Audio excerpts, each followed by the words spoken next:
Outrage is growing on both sides of the Atlantic Ocean following a massive new leak of the proposed Transatlantic Trade and Investment Partnership, TTIP, a globalist trade agreement negotiated between the Obama administration and the European Union.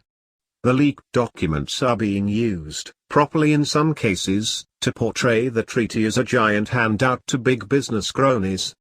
Just as importantly, the almost 250 pages of text also confirm once again that the controversial new trade regime aims to merge the regulatory regimes of the United States and the EU under unaccountable transnational institutions. In short, the threats to liberty, privacy, self-government, and national sovereignty are very real. But critics are fighting back. With public support for the scheme collapsing and the new revelations sparking fury across the political spectrum, some analysts are actually heralding the death of TTIP. Top politicians, business leaders, and media outlets across Europe are suggesting that the end may be near for the unpopular pseudo-free trade agreement. However, despite the statements of some government leaders, without an even more massive outcry in the United States, the TTIP is unlikely to die a peaceful death anytime soon. Instead, globalists will continue working to impose their anti-sovereignty agenda on the world, just with more regulations to placate the controlled opposition from the left that demands more environmental, consumer, and labor protections. Everybody agrees that chances for the scheme to come to fruition are better while Obama occupies the White House. Among the leaked documents were more than a dozen key sections of the massive agreement. Most of the coverage surrounding those sections has surrounded allegations by Greenpeace, which leaked the documents, about an alleged lack of sufficient regulations in everything from the environment and labor to investments and consumer protection. There are some very valid concerns in terms of the regulatory tsunami emerging from the negotiations. In a statement, Greenpeace explained why it leaked the documents, and why it thinks you should care about what is revealed in them. Basically, the deal is a huge transfer of power from people to big business, Greenpeace said. Of course, the increasingly radical regulatory bureaucracies of the EU and the Obama administration are not people, and they are already dominated in large measure by the establishment and its cronies. However, the whining about specific regulations completely misses the point. The real story is not that the TTIP regime will not regulate Americans and Europeans, or the climate, with sufficient zealotry. Though widely overlooked in the media, the real story is that bureaucrats and lobbyists are working behind closed doors to fashion regulations that will purportedly govern almost 1 billion people and half of the global economy, all with no accountability to the people subject to the grandiose schemes. The deal also allows so-called Eurocrats to meddle in US policy, and vice versa. One proposal floated by the Obama administration that came out in the leaks, for example, would force the EU to give US companies advanced notice of proposed regulations and then allow them to provide input in influencing the regulatory regime. Before the EU could even pass a regulation, it would have to go through a grueling impact assessment process in which the bloc would have to show interested US parties that no voluntary measures, or less exacting regulatory ones, were possible, fumed Greenpeace EU boss Jorgo Riss, totally missing the point on the real dangers posed by the TTIP. Riss was outraged at various other proposals by the Obama administration contained in the documents, too. These leaked documents give us an unparalleled look at the scope of US demands to lower or circumvent EU protections for environment and public health as part of TTIP, he said. The EU position is very bad, and the US position is terrible. The prospect of a TTIP compromising within that range is an awful one. The way is being cleared for a race to the bottom in environmental, consumer protection and public health standards. Other Greenpeace statements and officials gave similar warnings, suggesting that their opposition to the TTIP concerns mostly a few quibbles about the number and scope of specific regulatory schemes rather than the real issues. Sylvia Boren, the executive director of Greenpeace Netherlands, which released the leak, practically spelled that out. We call on citizens, civil society, politicians and businesses to engage in this debate openly and without fear, she said.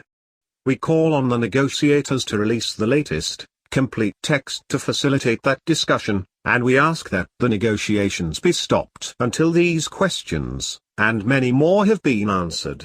Until we can fully engage in a debate about the standards we and our planet need and want. After Greenpeace and the planet get the transnational big government regulations they need and want, the TTIP can proceed as planned, as far as Greenpeace is apparently concerned. We have done so to provide much-needed transparency and trigger an informed debate on the treaty, the group said. This treaty is threatening to have far-reaching implications for the environment and the lives of more than 800 million citizens in the EU and US. Whether you care about environmental issues, animal welfare, labor rights or internet privacy, you should be concerned about what is in these leaked documents. They underline the strong objections civil society and millions of people around the world have voiced. TTIP is about a huge transfer of power from people to big business. If Eurocrats in Brussels keep the power, though, apparently the deal is okay. Some of the concerns Greenpeace has raised, though, are impacting the debate. For example, Greenpeace, which opposes genetically modified organisms, GMOs, in food, has lashed out at TTIP developments. The documents reportedly show the Obama administration trying to do favors for globalist GMO giant Monsanto, which lavishly funds the campaigns of politicians in both major U.S. parties. Under the draft agreement, U.S. imports of agricultural goods that contain traces of genetically engineered could be allowed. Currently those shipments would be banned over concerns about potential contamination and safety issues, and in Europe the ban is quite popular with the public. Some business leaders, though, spoke out against the process. I just believe that what the EU is doing is essentially against the will of the European people, who are mostly happy with the regulation and have a large degree of skepticism about genetically modified crops, said CEO Mark Garrett of Austria-based chemicals producer Borealis. I don't understand why governments would act not in the interest of their own people. But then, I live in Switzerland, where the government has to act in the interest of people. In fact, the EU has lashed out at the Swiss, who overwhelmingly refused to join the EU, on more than a few occasions, for precisely that reason. Also included in the leak this weekend was a document outlining the internal positions of the EU superstate and the Obama administration, and the alleged differences between the parties. While much of that will be sorted out in upcoming negotiating sessions, some of the differences were described as potentially irreconcilable. At least in the press, the EU is being portrayed as giving in to Washington, D.C., on loosening environmental protections and other government standards to help everyone.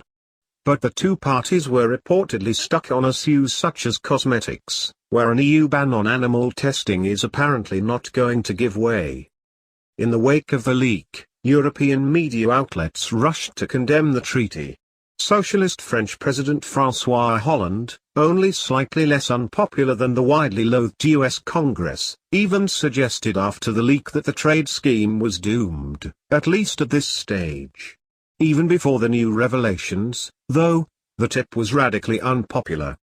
While more than half of Americans and Germans supported the deal in 2014 polls, just 17% of Germans and 15% of Americans now do, according to a recent YouGov survey.